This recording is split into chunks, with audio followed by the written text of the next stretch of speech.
You don't ask for help, even when things start slipping. Not because you don't need it. Not because you don't feel overwhelmed. But because something in you already decided it's easier to figure it out alone. And if someone offers support, you pause. You think about it longer than you should. You almost accept it, then something quiet pulls you back. Not fear exactly. More like a habit. Like your mind is used to carrying things without witnesses. And from the outside, people don't always understand that. They see someone who's independent. Maybe even distant. Someone who likes doing things their own way. Someone who doesn't open up easily. Sometimes they call it strong. Sometimes they call it guarded. But rarely do they see what's actually happening underneath.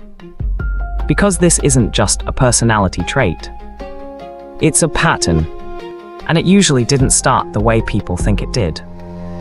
There's a difference between choosing independence and growing into it because there wasn't another option. There are people who had space to rely on others, to be guided, supported, reassured. And then there are people who learned early on that if something needed to be handled, it was on them, not in some dramatic, obvious way. Sometimes it looked subtle, figuring out your own problems because no one noticed you were struggling. Learning not to ask questions because it felt like a burden. Realizing that emotional support wasn't always available or consistent. So you adapted. Quietly, you started thinking things through on your own. Making decisions early. Processing emotions internally. Not because it was ideal, but because it worked. And the brain remembers what works. Over time, this becomes more than behavior. It becomes wiring. There's something in psychology called self-reliant coping. It's when your nervous system learns that depending on others isn't reliable. So it builds a system where you become your own source of stability.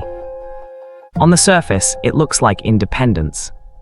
But underneath, it's often a form of protection.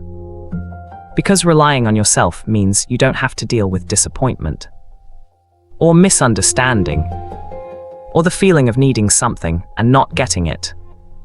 So your brain chooses certainty over connection, even if that certainty feels heavy. And here, where it gets deeper.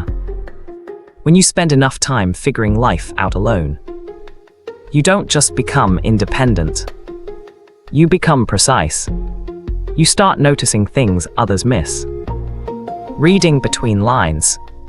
Anticipating outcomes before they happen. Because you had to. You didn't always have the luxury of trial and error with guidance. So your mind learned to simulate outcomes internally. To think ahead. To prepare. It's why you can walk into a situation and already feel how it's going to unfold. It's why you don't rush decisions. Why you pause, analyze, calculate. That didn't come from nowhere. It came from experience. But there's a part people don't talk about. When you become the one who figures everything out alone, you also become the one who feels like they should. Even when it's not necessary anymore. Even when there are people around you now who would actually show up. Something in you still hesitates. Because your system wasn't built with that expectation. It was built on self-containment. And that creates a quiet contradiction. You might want support, but feel uncomfortable receiving it. You might crave understanding, but struggle to explain what's going on inside. You might even admire people who lean on others easily, while feeling like that option doesn't fully belong to you.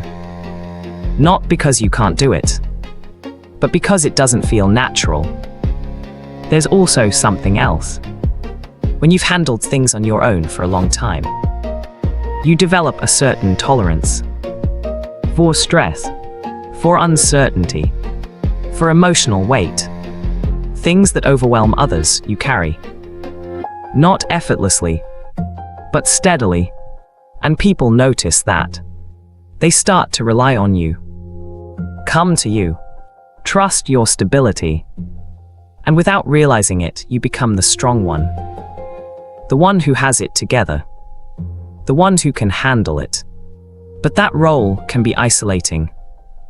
Because once people see you that way, they don't always think to check if you're okay. And you don't always show them. Because you've learned how to hold it. Even when it's heavy. There's a term in neuroscience for this kind of adaptation. Allostasis. It's the process where your body and brain adjust to repeated demands, creating a new baseline for what feels normal. So if you've spent years managing things alone, your baseline shifts. What feels manageable to you might actually be a lot, but it doesn't register that way anymore. It just feels like life. And this is where the hidden cost shows up. Not in obvious breakdowns, but in subtle patterns. You might find it hard to fully relax, even when nothing is wrong. You might feel a low-level tension, like you're always on. You might struggle to let someone else take the lead, even when you're tired, because letting go means trusting. And trust for you was never the starting point. It was something you learned to be cautious with. But here's the part that often goes unnoticed. The same pattern that made you self-reliant also made you resilient. You didn't just survive situations. You understood them. You developed awareness early. You learned how to regulate yourself in environments that didn't always support that. That's not something small. That's a form of intelligence. Emotional intelligence. Situational awareness. Internal stability. But like most adaptations, it's not one-dimensional. It gives you strength. And it creates limitations. Because when you're used to being your own solution, it's hard to see where others can fit in. Not because they can't, but because your system never learned to rely on that. And this is where people misunderstand you the most. They think you prefer being alone. But it's not always preference. Sometimes it's familiarity. Sometimes it's what your nervous system recognizes as safe. There's a difference between isolation and self-sufficiency. But from the outside, they can look the same. And that misunderstanding can make you feel even more separate. Like people see the surface, but miss the structure underneath. The part that had to grow up a little faster. The part that learned to navigate things without a map.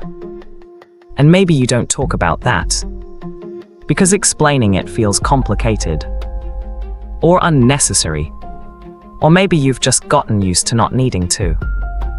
But there's something important in all of this.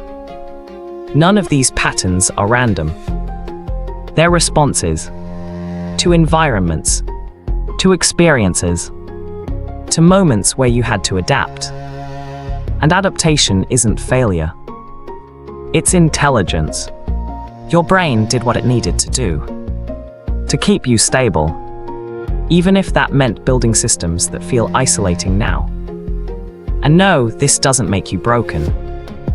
It doesn't mean you're too guarded, or too distant, or too independent. It means your system learned early. And it learned well.